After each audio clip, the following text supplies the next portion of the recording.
Rise the lord. ప్రతిరోజు అనుదిన వాక్యం ద్వారా మీరెంతగానో బలపడుతున్నారని నేను ఆశిస్తున్నాను. అలాగే మీరు కనుక మన యూట్యూబ్ ఛానల్ని క్రొత్తగా వీక్షిస్తున్నట్లయితే మన యూట్యూబ్ ఛానల్ని సబ్స్క్రైబ్ చేయండి, ఇతరులకు షేర్ చేయండి.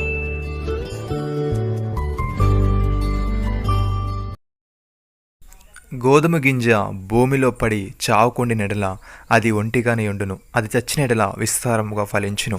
యోహాను సువార్త 12వ అధ్యాయము 24వ వచనము. ప్రియమైన సహోదరి సహోదరులారా, గోధుమ గింజ ఫలించాలంటే అది భూమిలో పడి విరిగిపోవాలి. విత్తనం భూమిలో పడి విరగకపోయినట్లయితే అది ఒంటిగా నుండి చచ్చిపోతుంది. అది విరిగితే విస్తారంగా ఫలిస్తుంది. యేసయ్య ఈ విధంగా అంటున్నాడు, మనుష్య కుమారుడు మహిమ పొందవలసిన గడియ వచ్చి ఉన్నది. గోధుమ గింజ భూమిలో పడి చావకుండిలా అది ఒంటిగానే ఉండును, అది చచ్చినడలా విస్తారముగా ఫలించును. తన ప్రాణమును ప్రేమించువాడు దాన్ని పోగొట్టుకును. ఈ లోకంలో తన ప్రాణమును ద్వేషించువాడు నిత్యజీవము కొరకు దానిని కాపాడుకునునని మీతో నిశ్చయముగా చెప్పుచున్నాను. ప్రియమైన సహోదరి సహోదరులారా, దేవుని కృప వలన ఆయన ప్రతి మనుష్యుని కొరకు మరణం అనుభవించినట్లు దూతల కంటే కొంచెము తక్కువ వాడుగా చేయబడిన యేసు మరణం పొందినందున మహిమా ప్రభావముతో కిరీటము ధరించిన వానిగా ఆయనను చూచుచున్నాము. ఎవరి నిమిత్తము సమస్తమునున్నవో, ఎవని వలన సమస్తమును కలుగుచున్నవో ఆయన అనేకులైన కుమారులను మహిమకు తెచ్చుచుండగా వారి రక్షణకర్తను శ్రమల ద్వారా సంపూర్ణునిగా చేయుట ఆయనకు తగును. పరిశుద్ధపరచువానికిని పరిశుద్ధపరచబడు వారికి అందరికీ ఒకటే మూలము. ఈ హేతువు చేతను వారిని సహోదరులను పిలుచుటకు ఆయన సిగ్గుపడక నీ నామమును నా సహోదరులకు ప్రచురపడుతును, సమాజము మధ్య నీ కీర్తిని గానము చేతును అని, మరియు నేను ఆయన నమ్ముకొని ఉందును అనియు, ఇదిగో నేనును దేవుడు నాకు ఇచ్చిన పిల్లలను అనియు చెప్పుచున్నాడు.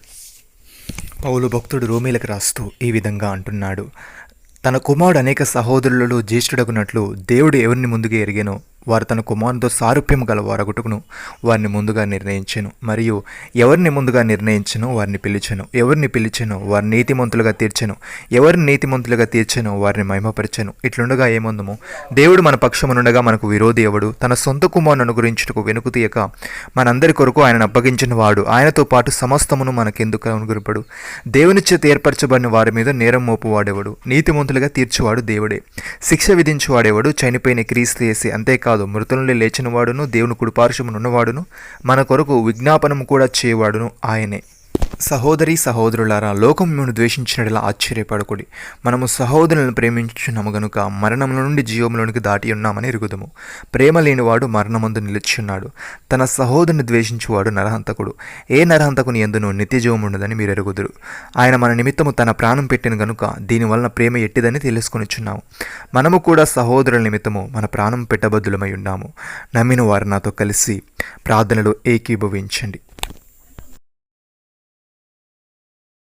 మమ్మల్ని మికిలిగా ప్రేమిస్తున్న మా ప్రియ పరలోకపు తండ్రి, మీరు మాకు ఇచ్చిన వాగ్దానాన్ని బట్టి మీకు స్తోత్రములు. దేవా, నీవు మా కొరకు చేసిన ఈ సేవా త్యాగాన్ని బట్టి కృతజ్ఞతాస్తులు చెల్లిస్తున్నాం. నీవు ఇచ్చిన రక్షణను విమోచనను మేము పొందుకొని ఈ రక్షణ స్వార్థను గూర్చిన అనేకులకు ప్రకటిస్తూ ఉంటకు సహాయము దయచేయమని, నీవు మా నిమిత్తము నీ ప్రాణం పెట్టావు గనుక మేము కూడా మా సహోదరుల నిమిత్తము ప్రాణం పెట్టబద్దులమై ఉంటకు కృప చూపమని, అలాగే నీ ప్రేమను క్రియల్లో చూపేవారముగా ఉండుటకు సహాయము దయచేయమని, మీరు మాకు ఇచ్చిన గొప్ప రక్షణ భాగ్యమును బట్టి మీకు వందనాలు చెల్లిస్తూ ప్రభు అయిన యేసు క్రీస్తు నామములో ప్రార్థిస్తున్నాము తండ్రి. ఆమేన్.